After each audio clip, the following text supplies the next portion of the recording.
प्रभु श्री राम का मंदिर बन रहा है, धार्मिक विषय है, लोग खुश हैं, एक बहुत बड़ा वर्ग है। लेकिन भारत की खूबसूरती है कि भारत में हर प्रकार के लोग हैं। हम्म, सवाल उठाने वाले भी हैं, ठीक। आस्तिक भी हैं, नास्तिक भी हैं, वो हैं जिन्हें मतलब भी नहीं है। उसमें एक वर्ग कई बार ये सवाल पूछता है कि पूजा पाठ ठीक है, हम सब अपने घर पर करते हैं, प्रभु श्री राम का मंदिर भी है, ठीक है, लेकिन पूरा देश एक मंदिर के पीछे पड़ गया, उससे क्या मिलने वाला है? ये सवाल उठ रहा था कि राम मंदिर से क्या मिलेगा? जितना हमने जोर, जितनी हमने ताकत लगाई, अगर इतना हम बीते कुछ सालों में अच्छे स्कूल, कॉलेजेस, आईआईटी या अस्पताल में लगाते, तो शायद देश और ज़्यादा विकास करता। हमारे लोगों को अमेरिका, इंग्लैंड नहीं जाना पड़ता, वहाँ नौकरी के लिए संघर्ष नहीं करना पड़ता, देश की उन्नति होती, जीडीपी बेहतर होती। पूरा देश मंदिर मंदिर में लगा पड़ा है। आप इन सवालों को कैसे देखते हैं?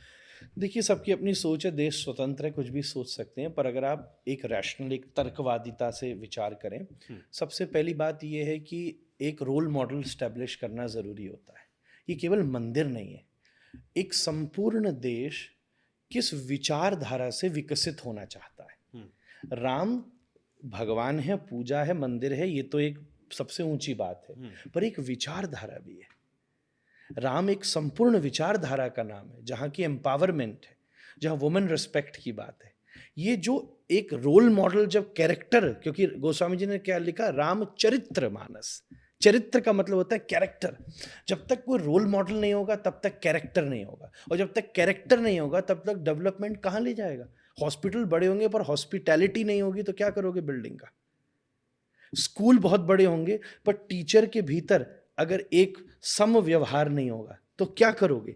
तो सबसे पहली बात है कि मंदिर की स्थापना के भावना से पूरे देश को एक कैरेक्टर मिला है, जिसने बालक से लेके बूढ़े तक, व्यापारी से लेकर राजा तक, गरीब से लेके अमीर तक, हर व्यक्ति के जीवन में कुछ न कुछ एक रोल मॉडल दिया है। इसके साथ साथ जो डेवलपमेंट का बिहेवियर है वो केवल मटीरियलिस्टिक नहीं होगा, वो अर्थवादिता से युक्त नहीं होगा, वो वास्तव में भारत को विश्व गुरु बनाने की स्थिति तक ले जाएगा।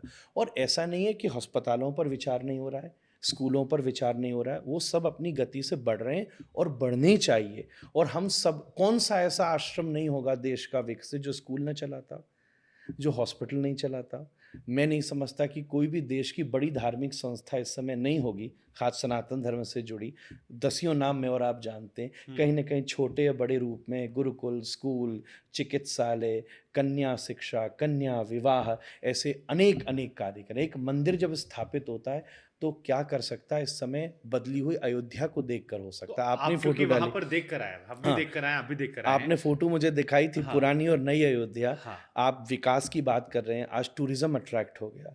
अयोध्या के लैंड प्राइस देखिए, हम्म, उस पूरे एरिया का डेव, आप खुद उसके पास के निवासी हैं। हम्म, वहाँ होने वाली चेंज एक केवल मंदिर की वजह से, हम्म, इतना बड़ा इंटरनेशनल एयरपोर्ट आ गया, टूरिज्म स्टैब्लिश हो गया, एजुकेशन सेंटर भी वहाँ धीरे धीरे ऑलरेडी योजना में है कि बनना आवश्यक है। हम्म, तो धीरे धीरे धीरे धीरे आप एक चीज़ विचार कीजिए, भारत कैसे विकसित हुआ है। भारत के हर बड़े शहर के मूल में मंदिर है।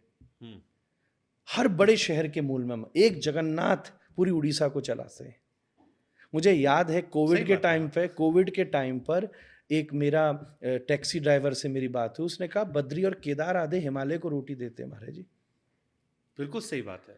तो कितनी, जितनी भी हमारे यहाँ के मूल मुंबा देवी हैं, सिद्धि विनायक बैठे हैं, जो कहीं ना कहीं उस सभ्य, क्योंकि एक मंदिर एपी सेंटर ऑफ कम्युनिटी था, जहाँ केवल वर्शिप नहीं थी, म्यूजिक भी था, आर्ट भी थी। एक मंदिर एम्प्लॉयमेंट से जुड़ी प्रत्येक वस्तु का प्रयोग करता है। ये बात तो मैं खुलेआम बार बार कहता रहता हूँ। हम्म, आपको वहाँ दर्जी भी चाहिए, आपको वहाँ मिस्त्री भी चाहिए, आपको वहाँ जूलर भी चाहिए, आपको वहाँ अन्न क्षेत्र चलाने के लिए भोग भी लगाना है, सब कुछ इस पूरे समाज में जितने व्यक्ति मौजूद हैं, पुराने से पुराने काम करने वाले और हम आपके जैसे सोशल मीडिया पर काम करने वाले, हर व्यक्ति, रामलला को हर आदमी चाहिए।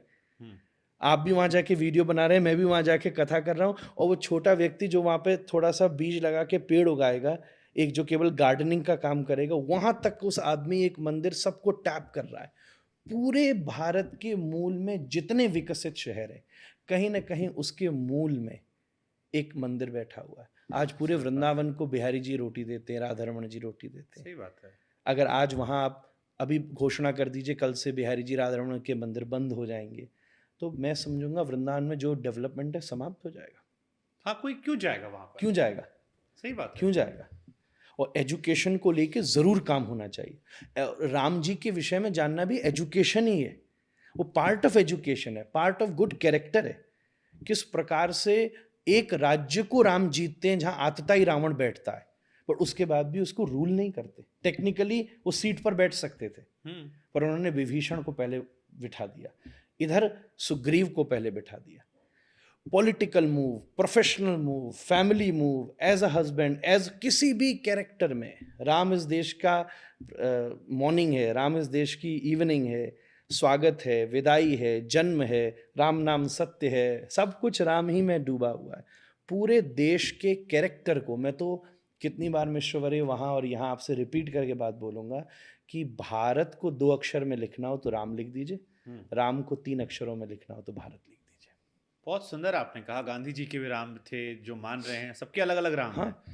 मतलब कई बार मैं सियासत में देखता हूँ, नाथूराम वालों के भी राम हैं, गांधी जी के भी राम हैं, दोनों तरफ से राम हैं, सब तरफ राम है। फिर राम जी इतने उपेक्षित क्यों हो गए? यही इस देश का दुर्भाग्य, यही इस भूतकाल में आई जो भी हमारे ऊपर की परिस्थितियां थी ना। मैं एक मूल बात आपसे कहूँ, मैं जिस क्षेत्र का मैं हूँ उस क्षेत्र के अनुभव से कह सकता। कोई पॉलिटिकल व्यक्ति होता तो वो अपनी पॉलिटिकल बात कहता। मेरे मन में ऐसी समझ है आती है कि कहीं ना कहीं जो एजुकेशन सिस्टम था हमारे, हम लोग शास्त्रों से दूर रहे।